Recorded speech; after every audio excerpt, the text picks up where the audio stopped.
आज आहे चंद्रग्रहण आणि चंद्रग्रहण संपल्यानंतर ज्या गर्भवती महिला आहेत त्याने कोणतं नियम पाळलं पाहिजेत.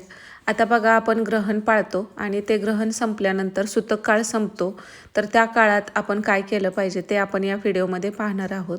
तर बघा, ग्रहण पाळणं न पाळणं हा प्रत्येकाचा वैयक्तिक प्रश्न आहे. आता काही जण मानतात, काही जण मानत नाहीत. आता 90% लोक मानत असतील तर 10% लोक असे असतात की ते मानत नाहीत. पण आता जे मानतात त्यांच्यासाठी तुम्ही ग्रहण संपल्यानंतर काय केलं पाहिजे किंवा काय करू नये. आपण ग्रहण काळात आता गर्भवती महिला असतील तर त्या अन्न ग्रहण करत नाहीत किंवा जेवण बनवलं जात नाही. ग्रहण संपल्यानंतर दुसरं जेवण बनवलं जातं आणि ते अन्न ग्रहण केलं जातं. पण ग्रहण संपल्यानंतर सगळ्यात अगोदर आंघोळ केली जाते, म्हणजेच ग्रहण मोक्ष झाल्यानंतर. तर आंघोळीच्या पाण्यामध्ये गंगाजल असेल तर ते गंगाजल टाकून त्या पाण्यानं आंघोळ करणं, शुद्ध होणं हे पवित्र मानलं जातं. त्याचसोबत आपलं संपूर्ण घर आहे ते सुद्धा आपण पुसून घ्यायचं असतं आणि ते आपली फरशी पुसत असताना त्यामध्ये सुद्धा गंगाजल टाकणं हे पवित्र मानलं जातं. तर ग्रहण संपल्यानंतर आपण आपलं घर स्वच्छ करतो, तर त्यावेळी त्या पाण्यामध्ये सुद्धा तुम्ही गंगाजल टाकू शकता.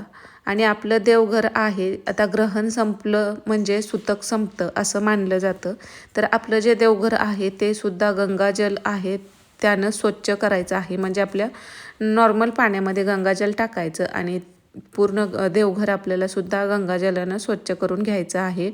आणि देवपूजासुद्धा नंतर देवांना सुद्धा आंघोळ घातली जाते. बघा, आपण ग्रहण संपल्यानंतर जसं आपण स्वतः आंघोळ करतो, स्वच्छ होतो, त्याप्रमाणे पूर्ण आपल्या देवघरात जे काही देवी देवतांचं फोटो असतील, मूर्त्या असतील तर त्यांनासुद्धा आंघोळ घातली जाते, स्वच्छ केलं जातं. आणि मग आपण काय बनवलेलं आहे, आता नंतर तुम्ही स्वयंपाक ताजा फ्रेश बनवला जातो. ग्रहण काळातलं जे बनवलेलं आहे ते ग्रहण संपल्यानंतर खाल्लं जात नाही. तर दुसरं नवीन बनवल्यानंतर तो नैवेद्य अगोदर आपल्याला देवांना दाखवायचं आहे. तर ग्रहण संपल्यानंतर बघा, आपण हे काय करतो म्हणजे घर शुद्ध करणं, आंघोळ करणं, देवघर साफ करणं, त्यामध्ये गंगाजल टाकणं. तर हे सगळं केल्यामुळं म्हणजे हे जे आपण उपाय करतो त्यामुळं जे निगेटिव्हिटी असते किंवा नकारात्मकता असते ती कमी होते आणि घरामध्ये पावित्र्य राखलं जातं. ह्यामागचं हेच एक कारण आहे. त्यामुळं तुम्हाला जसं जमेल तसं तुम्ही करू शकता. आता ग्रहण काळात शिळं अन्न खाल्लं जात नाही आणि ग्रहण संपल्यानंतर नवीन ताजं अन्न खाल्लं जातं.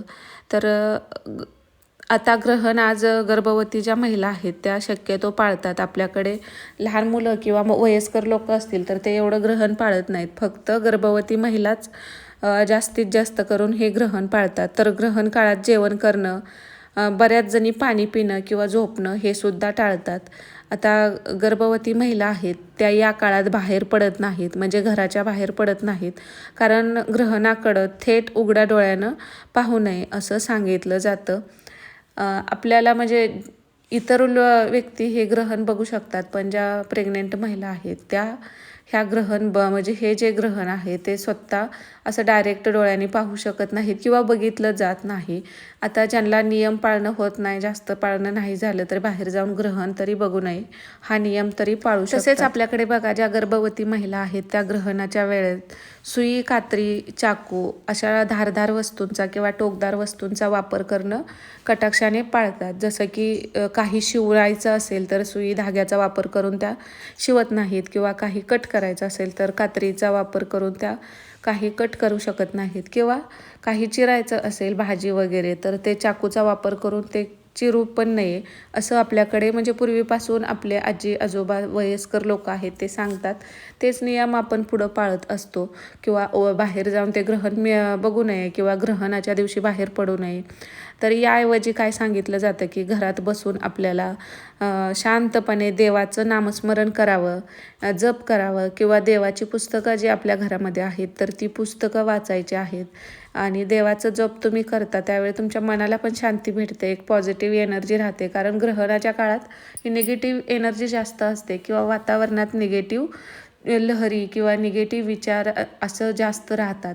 अशामुळं आपल्याला ग्रहण काळात बाहेर पडणं गर्भवती महिलांना टाळलं जातं, कारण त्यांच्यावरती तो लवकर परिणाम होऊ शकतो. किंवा लहान मुलं असतात, ती लहान असतात किंवा वयस्कर लोक असतात, तर जे वीक आहेत किंवा आजारी आहेत, तर अशा लोकांना ह्या निगेटिव्ह वातावरणाचा जास्त इफेक्ट होतो. तर हेच कारण आहे त्यामागचं शास्त्रीयसुद्धा, कारण निगेटिव्ह एनर्जी ती आहे ती लवकर त्यांच्यापर्यंत पोचते.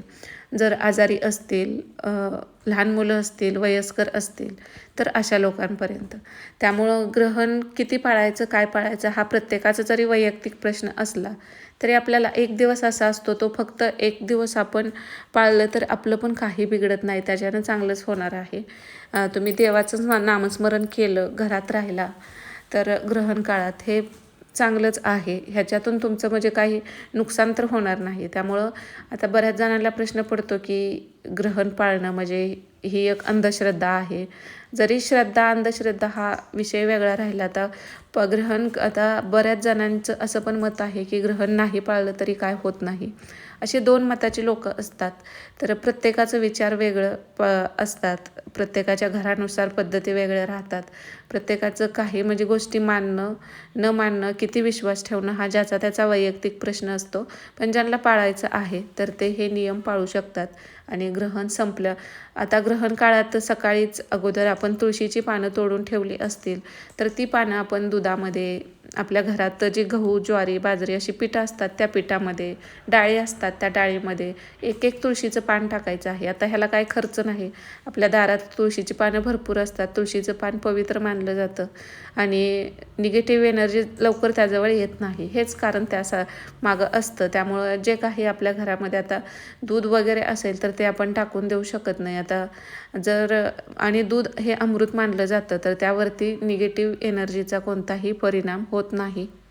आता ग्रहण काळामध्ये ज्या गर्भवती महिला आहेत त्या पूर्ण दिवस उपाशी राहू शकत नाहीत, किंवा लहान मुलं असतील, वयस्कर लोक असतील, तर त्यांनी काय खावं? तर ग्रहण काळात लहान मुलं आहेत ते किंवा गरोदर महिला त्या फळं किंवा दूध हे खाऊ शकतात, हे हलके पदार्थ घेऊ शकतात. जसं की आपल्याला या काळामध्ये जो सूतक काळ सुरू असतो त्यावेळी शिजवलेलं अन्न किंवा पचायला जड अन्न, तेलकट अन्न, मांसाहार हे टाळायचं असतं. दूध, फळं हे तुम्ही खाऊ शकता. त्यासोबत ग्रहण काळात पाणी आणि शिजवलेलं अन्न यामध्ये जर तुम्ही तुळशीची पानं टाकून ठेवल्यास ते खराब होत नाही. त्यामुळं प्रत्येक पदार्थामध्ये तुम्ही तुळशीचं पान टाकून ठेवलं असेल तर ते नंतर तुम्ही ग्रहण करू शकता. फक्त मांसाहार असेल तर त्यामध्ये तुळशीचं पान टाकू नका, ते वर्ज्य आहे, कारण तुळस पवित्र असते. आणि ती मांसाहार जर आता धुलीवंदन असल्यामुळं काही जणांच्या घरी ते बनलं असेल, पण मांसाहार जे नॉनव्हेजचे प्रकार आहेत त्यामध्ये मात्र तुळशीचं पान अजिबात टाकू नका. इतर पदार्थ जे असतील तुमच्या घरात तर त्यामध्ये तुळशीचं पान टाका आणि ग्रहण संपल्यानंतर ते तुम्ही मग खाऊ शकता. त्यामध्ये निगेटिव्ह एनर्जी जात नाही असं मानलं जातं. व्हिडिओ आवडला तर लाईक करा. श्री स्वामी समर्थ.